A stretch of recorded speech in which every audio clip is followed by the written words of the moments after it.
Welcome to Mindfulness for the Soul, your daily dose of mental health insights, with your host, John Silamparis.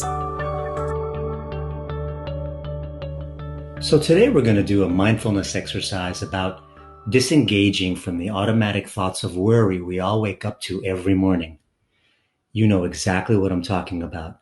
I'm talking about that intense tsunami of fear we experience the moment we open our eyes.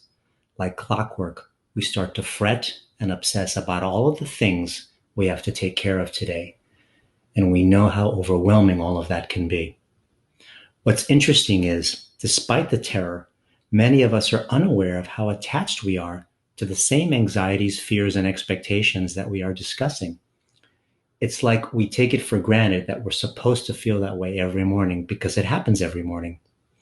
Sometimes we are oblivious to how this often negative inner dialogue sets us up for a potentially bad day. And we all know what those are like. No one is spared. So this exercise will help to uncheck the default box of starting your mornings with angst and fear. For example, the kind of angst and fear that you will fail to achieve all your goals today, or that you might disappoint someone, or that something awful is going to happen to you or to your loved ones. Whatever it may be, it doesn't really matter. Also, letting go or disengaging does not mean giving up. It does not mean skirting responsibility. And most importantly, it does not mean allowing others to mistreat you, abuse you, or take advantage of you. Disengaging is talking about letting go of the personal attachments and investments we have in perpetuating our negative thinking patterns that gnaw away at us every morning. So the question is, what are you committed to letting go of today?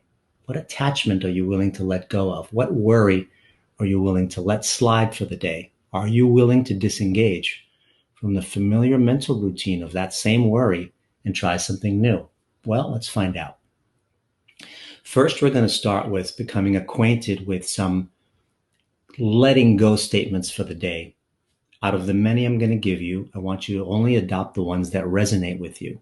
Not all of them will, and that's okay. Just pick a few that work for you. So today I'm going to let go of the following. So remember, choose one or two of these and isolate them in your head or write them down. Number one, I will let go of trying to control people or situations today. I will let go of criticizing myself for my weaknesses and blaming myself for my mistakes. I will let go of comparing myself to others. I will let go of focusing on what other people think of me. I will let go of relying on external validation to feel good about myself. I will let go of trying to be perfect or trying to be perfect all the time. I will let go of trying to please others to the detriment of me. And lastly, I will let go of rushing things and being impatient with myself. So now I'm going to give you a few realistic self-talk affirmations to replace what you are committing to let go of. Again, not all of them will resonate with you, and that's okay. Just adopt one or two or three that do resonate with you. Pick a few that feel the most empowering to you, or quite possibly pick a few that feel inspiring to you, ones that you can really attach to.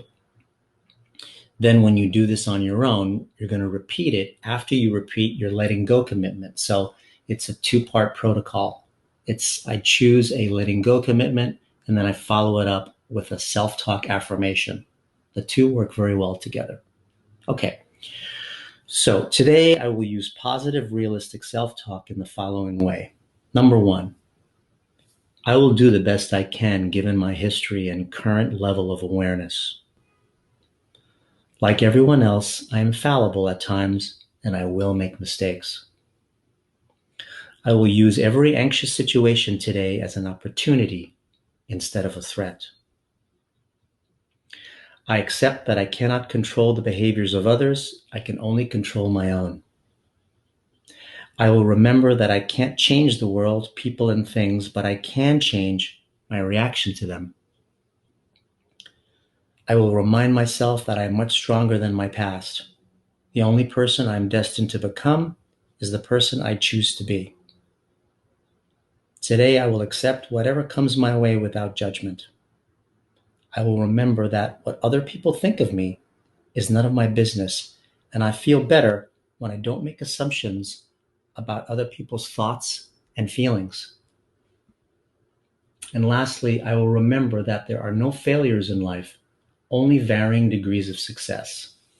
So an example of using the two together might be something like a letting go statement, which is, I will let go of trying to control people or situations today. And then I might follow it up with, I accept that I cannot control the behaviors of others. I can only control my own. It's an example of how to use the two. Those two statements will be powerful to start the morning, which will reduce some of that obsessing about all the things we have to get done. If you practice this protocol 10 minutes each morning, I promise you your days will change. You'll be setting up a much more relaxed day with honest and realistic expectations. You will feel a greater sense of emotional stability, and you will find yourself being kinder to yourself and others. Who doesn't want that? It's a win-win situation. And I'm curious to know what you think of this exercise if you're able to do it. And you can send me an email. My email is the letter J and my last name. So it's the letter J, T as in Tom, S as in Sam, I, M Mary, P Paul, ARIS as in Sam, J Silamparis at gmail.com. I would love to hear your feedback about this and maybe some suggestions too. If you find that you use something else to add to this exercise, I would love to hear it. So again, please email me and let me know what you think of this. I hope this exercise helped you in learning to disengage from your morning worry. Mindfulness only works if you practice it. So thank you again for tuning in to another episode, albeit a short episode of Mindfulness for the Soul. Thanks for having us in your life in the morning or in the afternoon or in the evening, whenever you're listening to this. And always remember to be kind to yourself. I'm John Silamparis, MFT.